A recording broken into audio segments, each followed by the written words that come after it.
কোরআনের ভুল ধরতে এসে কোরআনের কাছেই আত্মসমর্পণ করলেন চলচ্চিত্র নির্মাতা গাজী রাকায়েত হোসেন। নামাজ কিন্তু একটা পারফরমেন্স, এটা বুঝতে হবে। সামটাইম আল্লাহ ইজ টেলিং এই গাজী রাকায়েত, যিনি বাংলাদেশের চলচ্চিত্র নির্মাণদের মধ্যে অন্যতম, যিনি 18টি চলচ্চিত্র নির্মাণ করে পুরস্কার পেয়েছেন, জাতীয় পুরস্কার। তিনি ছিলেন মুসলিম পরিবারের সন্তান, কিন্তু তার সহধর্মিণীর ইন্তেকালের পরই তার বিরূপ ধারণা তৈরি হয় আল্লাহ এবং ইসলামের ব্যাপারে। তিনি অস্বীকার করতে থাকেন একচ্ছত্ব অধিপতি, স্রষ্টা, শ্রেষ্ঠত্ব মালিক আল্লাহ সুবহানাহু ওয়া তাআলার সার্বভৌমত্বের ব্যাপারে। আস্তে আস্তে ধাবিত হন নাস্তিকতার দিকে এবং একটা মুহূর্তে গিয়ে তিনি learn of science, man of science, Einstein সহ বিভিন্ন বৈজ্ঞানিকদের বই পড়ে পড়ে আরও স্রষ্টার কাছ থেকে দূরে সরতে থাকেন। নাস্তিকতার পক্ষে যুক্তি দিয়ে ইসলামকে কিভাবে পদস্খলিত করা যায় সেই পরিকল্পনা ছবি আর্ট করতে থাকেন। একটা সময় তার মনে হয় যে কোনো উপায়ে মুসলমানরা যে থিওরি, যেই প্ল্যান, যেই বই দিয়ে নিজেদেরকে উপস্থাপন করে, ধর্মীয় কিতাব আল কোরআনের ভুল ধরতে হবে।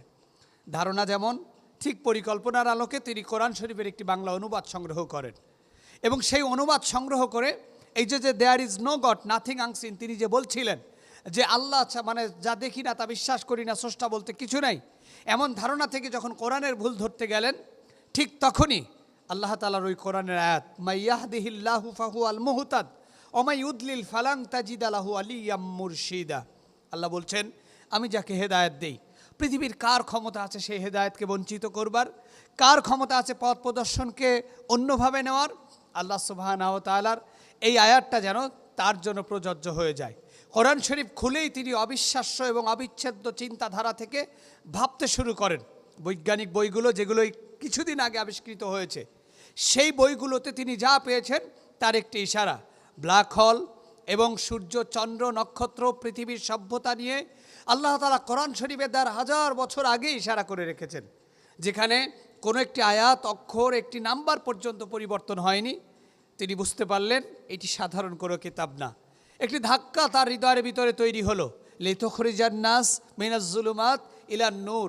আল্লাহর পক্ষ থেকে এই কোরআন যে একটি আলোকিত ধাক্কা, সেই ধাক্কাটাই যেন গাজী রাকায়েত সাহেবের হলো। ধাক্কা খেয়ে তিনি নিজেকে আত্মসমর্পণ করলেন।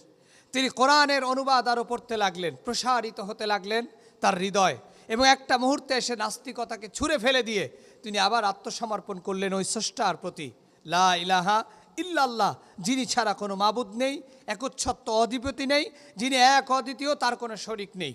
স্রষ্টার কাছে আত্মসমর্পণ করলেন, নির্বিঘ্নে, নির্বিচ্ছিন্নে, আত্মশুদ্ধি নিয়ে তিনি স্রষ্টার কাছে আবার তাকে রব স্বীকার করলেন।